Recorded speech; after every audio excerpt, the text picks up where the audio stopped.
Hello everyone. तो आप लोग कैसे हो? तो आशा है कि आप लोग बहुत ही शानदार और बहुत ही अच्छे होइएगा। तो दोस्तों, आप लोग को पता ही होगा कि मैं बिहार पुलिस कांस्टेबल का क्वेश्चन मैं लेके आ रहा हूं। और इसमें जो आप लोग को भी पता होगा कि 30 महत्वपूर्ण क्वेश्चन मैं सब दिन जो है प्रत्येक दिन लेके आता रहता हूं। और आज का जो है प्रैक्टिस सेट 32 है। कितना है? 32 है। और इस बार जो है जीके और जीएस का ही क्वेश्चन रहेगा। अगर इस बार वर्दी लेना चाहते हैं तो दोस्तों उस चैनल को सब्सक्राइब करके बेल आइकन को जरूर प्रेस कर लीजिएगा और साथ ही साथ अपने दोस्तों को भी शेयर कर दीजिएगा। और इसमें जो आप लोग क्वेश्चन रहेगा 931 से लेकर 960 तक क्वेश्चन रहेगा ऑब्जेक्टिव क्वेश्चन। ठीक है। और इसे 90% गारंटी के साथ है कि इससे बाहर नहीं आएगा। तो दोस्तों रट लीजिए इसको और अच्छी तरीके से याद भी कर लीजिएगा अगर याद करना है तो। ठीक है। तो आइए हम चलते हैं, क्वेश्चन की शुरुआत करते हैं। चलिए, कहना है कि रिवर्स फ्लिक का संबंध निम्नलिखित में से किस खेल से है? रिवर्स फ्लिक का संबंध निम्नलिखित में से किस खेल से है? तो यह हमारा हो जाएगा हॉकी। क्या हो जाएगा दोस्तों? हॉकी हो जाएगा। ठीक है, हॉकी। चलिए अब चलते दोस्तों, सी के बाद होता है ना हॉकी। चलिए अब चलते दोस्तों 932 नंबर क्वेश्चन। करा कि खुदाई से प्राप्त अशोक के अधिकांशतः जो है शिलालेख किस लिपि में लिखे गए हैं? दोस्तों इसका राइट आंसर हो जाएगा हमारा ब्राह्मण लिपि में। ब्राह्मी लिपि में। कौन सी लिपि में? ब्राह्मी लिपि में। यानी ऑप्शन नंबर क्या हो जाएगा? डी हो जाएगा। यानी डी हो जाएगा। चलिए 933 नंबर क्वेश्चन है कि शुष्क सेल में क्या पाया जाता है? शुष्क सेल में जो है वह अमोनियम क्लोराइड पाया जाता है। क्या पाया दोस्तों? शुष्क सेल में अमोनियम क्लोराइड पाया जाता है। यानी option number A is the right answer. चलिए दोस्तों 934 नंबर क्वेश्चन है कि मानव राष्ट्रीय उद्यान किस भारतीय राज्य में जो है स्थित है? भारतीय राष्ट्रीय उद्यान जो है किस भारतीय राज्य में स्थित है? तो यह हमारा हो जाएगा असम में। कहाँ हो जाएगा दोस्तों? असम में स्थित है। चलिए अब चलते हैं 935 नंबर क्वेश्चन। विश्व का सबसे बड़ा डाक तंत्र किस देश का है? विश्व का सबसे बड़ा डाक तंत्र किस देश का है? तो यह हमारा हो जाएगा भारत का। क्या हो जाएगा दोस्तों? भारत को हो जाएगा, यानी अपना इंडिया हो जाएगा। यानी ऑप्शन नंबर क्या हो जाएगा? सी हो जाएगा। चलिए दोस्तों अब चलते हैं 936 नंबर क्वेश्चन। गंधक के साथ रबर को गर्म करने की क्रिया को क्या कहलाती है? क्या कहते हैं? ठीक है। या गंधक के साथ रबर को गर्म करने की क्रिया क्या कहलाती है? ठीक है। चलिए तो इसका राइट आंसर जो हमारा होगा वह हो जाएगा वल्कनीकरण। ठीक है। तो यानी ऑप्शन नंबर ए हो जाएगा। ठीक। चलिए आगे को बढ़ते हैं। चलिए कह रहा है कि जवाहरलाल नेहरू के नेतृत्व में भारत में अंतरिम सरकार का गठन कब हुआ? क्या कह रहा है कि जवाहरलाल नेहरू ने जो है के नेतृत्व में भारत में अंतरिम सरकार का गठन कब हुआ? तो इसका जो राइट आंसर मैं बता दूं यह हो जाएगा सितंबर 1946 को। कब हुआ था? 1946, यानी सितंबर 1946 को, 1946 में। चलिए 938 नंबर क्वेश्चन है कि सत्यशोधक समाज की स्थापना किसने की थी? सत्यशोधक समाज की जो स्थापना की थी वह किया था ज्योतिराव फूले। किसने किया था? ज्योतिराव फूले। यानी option number A is the right answer. 938 number question के भारत में प्रोजेक्ट टाइगर की शुरुआत किस वर्ष हुई थी? जो भारत में प्रोजेक्ट टाइगर की जो शुरुआत की गई थी, ठीक है, तो उसकी जो शुरुआत हुई थी वह कब हुई थी या किस वर्ष हुआ था? ठीक। तो दोस्तों ये आप लोग पता होगा 1973, 1973 में। यानी ऑप्शन नंबर ए हो जाएगा। चलिए 940 नंबर क्वेश्चन है कि प्याज और लहसुन में किस तत्व की उपस्थिति के कारण उसमें तेज गंध आती है? प्याज और लहसुन में किस तत्व, मतलब कौन सा तत्व है जो उपस्थित रहता है जो उसके कारण से जो है क्या होता है? तेज गंध आती है। ठीक है। तो दोस्तों इसका जो राइट आंसर हमारा होगा वह हो जाएगा सल्फर। क्या हो जाएगा दोस्तों? सल्फर हो जाएगा। यानी ऑप्शन नंबर में क्या हो जाएगा? बी हो जाएगा। चलिए नेक्स्ट क्वेश्चन बढ़ते हैं। अब दोस्तों आगे के क्वेश्चन बढ़ते हैं। कह रहा है कि तमिलनाडु और आंध्र प्रदेश के तट को क्या कहा जाता है? तमिलनाडु और आंध्र प्रदेश के तट को क्या कहा जाता है? तो यह हमारा हो जाएगा कोरोमंडल तट। क्या कहा जाता है दोस्तों? कोरोमंडल तट कहा जाता है। यानी option number D is the right answer. 942 number question है कि नीली क्रांति का संबंध किस क्षेत्र से था? नीली क्रांति का संबंध किस क्षेत्र से था? तो यह हमारा हो जाएगा मत्स्य पालन। क्या हो जाएगा दोस्तों? मत्स्य पालन। यानी ऑप्शन नंबर क्या हो जाएगा? बी हो जाएगा। क्या हो जाएगा? बी हो जाएगा। आइए दोस्तों अब आगे के क्वेश्चन बढ़ते हैं। 943 नंबर। भारत में सर्वाधिक मूंगफली का उत्पादन किस राज्य में होता है? भारत में जो सर्वाधिक मूंगफली का जो उत्पादन होता है वह किस राज्य में होता है? तो इसका राइट आंसर हमारा हो जाएगा गुजरात में। कहाँ होता है दोस्तों? गुजरात में होता है, यानी ऑप्शन नंबर में क्या हो जाएगा? ए हो जाएगा। चलिए 944 नंबर क्वेश्चन है कि निम्नलिखित में से किस ग्रह को पृथ्वी की जुर्वा बहन कहते हैं? मतलब कौन सा ग्रह है ऐसा जो पृथ्वी का जुर्वा बहन कहलाता है?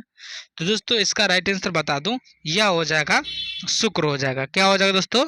शुक्र हो जाएगा, यानी ऑप्शन नंबर सी हो जाएगा। 945 नंबर क्वेश्चन है कि विटामिन ई का रासायनिक नाम क्या है? विटामिन ई का जो रासायनिक नाम है वह है दोस्तों टैकोफेरोल। क्या है दोस्तों? टैकोफेरोल है, यानी ऑप्शन नंबर में ए इज द राइट आंसर। चलिए आगे क्वेश्चन है 946 नंबर। दलदली भूमि में मुख्यतः कौन सी गैस निकलती है? यानी जहाँ दलदली भूमि रहती है उसमें मुख्यतः कौन सी गैस निकलती है? तो यह हमारा हो जाएगा दोस्तों मीथेन। कौन सी गैस? Methane gas. ठीक है, आगे कर बढ़ते हैं 947 नंबर। भारत में हरित क्रांति का जन्मदाता किसे कहा जाता है? भारत में जो है हरित क्रांति का जन्मदाता किसे कहा जाता है? तो यह हमारा हो जाएगा डॉक्टर नॉर्मन बोरलॉग। क्या हो जाएगा? डॉक्टर नॉर्मन बोरलॉग, यानी ऑप्शन नंबर सी हो जाएगा। चलिए 948 नंबर क्वेश्चन है कि 1984 ईस्वी में भोपाल गैस त्रासदी किस गैस के रिसाव के कारण हुई थी? तो दोस्तों इसका राइट आंसर हमारा हो जाएगा, क्या हो जाएगा? यानी क्लोरोफ्लोरोकार्बन। क्या हो जाएगा? क्लोरोफ्लोरोकार्बन हो जाएगा, यानी option number A is the right answer. ठीक है, चलिए अब चलते हैं 1949 नंबर क्वेश्चन। मुस्लिम लीग की स्थापना किस वर्ष हुई थी? मुस्लिम लीग की स्थापना किस वर्ष हुई थी? तो आप लोग को पता होगा 1906 ईस्वी में मुस्लिम लीग की स्थापना हुई थी। चलिए 950 नंबर क्वेश्चन है कि भारत का प्रथम वायसराय कौन था? भारत का जो प्रथम वायसराय था वह कौन था दोस्तों? तो यह हमारा हो जाएगा लॉर्ड कैनिंग। क्या हो जाएगा दोस्तों? लॉर्ड कैनिंग हो जाएगा, यानी option number D is the right answer. चलिए 951 नंबर क्वेश्चन है दोस्तों कि मुगल सम्राट अकबर के 9 रत्नों में से एक टोडरमल का संबंध किस क्षेत्र से था? मुगल सम्राट अकबर के 9 रत्न थे, इसमें से एक टोडरमल था, तो उसका जो संबंध था वह किस क्षेत्र से था? तो यह हो जाएगा भू राजस्व व्यवस्था से। किससे था? भू राजस्व व्यवस्था से, यानी ऑप्शन नंबर में क्या हो जाएगा? सी हो जाएगा। चलिए आप चलते हैं 952 नंबर क्वेश्चन। निम्नलिखित में से किस मुगल शासक ने हिंदू तीर्थ यात्रा पर कर जो है वो समाप्त कर दिया गया था? तो दोस्तों इसका राइट आंसर हो जाएगा अकबर। क्या हो जाएगा? अकबर हो जाएगा, यानी ऑप्शन नंबर बी हो जाएगा। 953 नंबर क्वेश्चन है कि किस वायसराय ने विलय की नीति लागू की थी? किस वायसराय ने विलय की नीति लागू की थी? तो यह हमारा हो जाएगा लॉर्ड डलहौजी। क्या हो जाएगा दोस्तों? लॉर्ड डलहौजी, यानी option number A is the right answer. 954 number question है कि कर्नाटक के श्रवणबेलगोला में किस जैन संत की विशाल प्रतिमा स्थापित है? तो दोस्तों इसका जो राइट आंसर हो जाएगा गोमेतेश्वर हो जाएगा। क्या हो जाएगा? गोमेतेश्वर की मूर्ति। ठीक है, चलिए अब चलते हैं दोस्तों 955 नंबर क्वेश्चन। भारत में पंचायत का सदस्य बनने के लिए न्यूनतम आयु सीमा कितनी होनी चाहिए? भारत में पंचायत का सदस्य बनने के लिए जो न्यूनतम आयु सीमा है वह कितनी हो जानी चाहिए? तो यह हमारा हो जाएगा 21 वर्ष। कितना है दोस्तों? 21 वर्ष होना चाहिए। चलिए अब दोस्तों 956 नंबर क्वेश्चन है। जून से सितंबर के दौरान तैयार होने वाले फसलों क्या कहलाती है? जून से सितंबर के दौरान तैयार होने वाले फसलें क्या कहलाती है? तो यह हमारा हो जाएगा खरीफ फसल। क्या हो जाएगा दोस्तों? खरीफ फसल हो जाएगा, यानी ऑप्शन नंबर में क्या हो जाएगा? ए हो जाएगा। चलिए 957 नंबर क्वेश्चन है कि स्वतंत्रता के बाद देशी रियासतों के एकीकरण का उदायित्व किसे दिया जा गया था? तो दोस्तों इसका राइट आंसर हो जाएगा सरदार वल्लभ भाई पटेल। क्या हो जाएगा? सरदार वल्लभ भाई पटेल, यानी option number B is the right answer. चलिए 958 नंबर क्वेश्चन है कि सन 1815 ईस्वी में कोलकाता में आत्मीय सभा की स्थापना किसने की थी? तो दोस्तों यह क्या था? राजा राम मोहन राय ने। किसने किया था? राजा राम मोहन राय ने, यानी option number C is the right answer. 959 number question है कि नीरज चोपड़ा का संबंध किस खेल से है? तो नीरज चोपड़ा भाला फेंक था ना, नीरज चोपड़ा भाला फेंके थे ना, यानी जैवलिक थ्रो। शूटिंग तो नहीं होगा, रेसलिंग नहीं है, कुश्ती नहीं है, तो जैवलिन थ्रो होगा। यानी ऑप्शन नंबर में क्या हो जाएगा, बी हो जाएगा, क्योंकि भाला फेंके थे ना, तो फेंका था यानी थ्रो फेंका था, यानी जैवलिन थ्रो। चलिए 960 नंबर क्वेश्चन पे करा कि किस मुगल शासक ने सिख गुरु तेग बहादुर की हत्या करवा दी थी। किस मुगल शासक ने जो है सिख गुरु तेग बहादुर जो थे उनकी हत्या करवा दी थी। तो इसका राइट आंसर हो जाएगा औरंगजेब ने। किसने हो गया, औरंगजेब ने, यानी option number B is the right answer. ठीक है,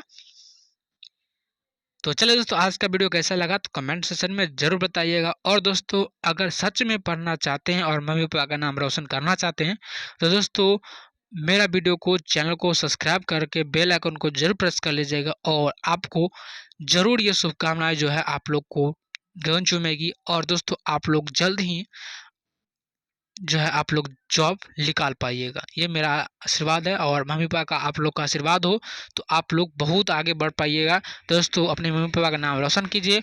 और बाकी बात हम तो है यहीं आप लोग को बताने के लिए, और किस प्रकार बताना है, क्वेश्चन आएगा वो आप लोग को बताएंगे जरूर। ठीक है, तो इसी तरह से आप लोग याद करते जाइए। तो आज का वीडियो यहीं आप समाप्त करते हैं और फिर मिलते हैं कल के नेक्स्ट वीडियो में। बने रहिएगा मेरे यूट्यूब चैनल के साथ हमेशा और अपने लाड प्यार देते रहिएगा। और दोस्तों मेरा वीडियो देखने के लिए बहुत बहुत बधाई। ठीक है, तो आज का वीडियो समाप्त कर, जय हिंद, जय भारत।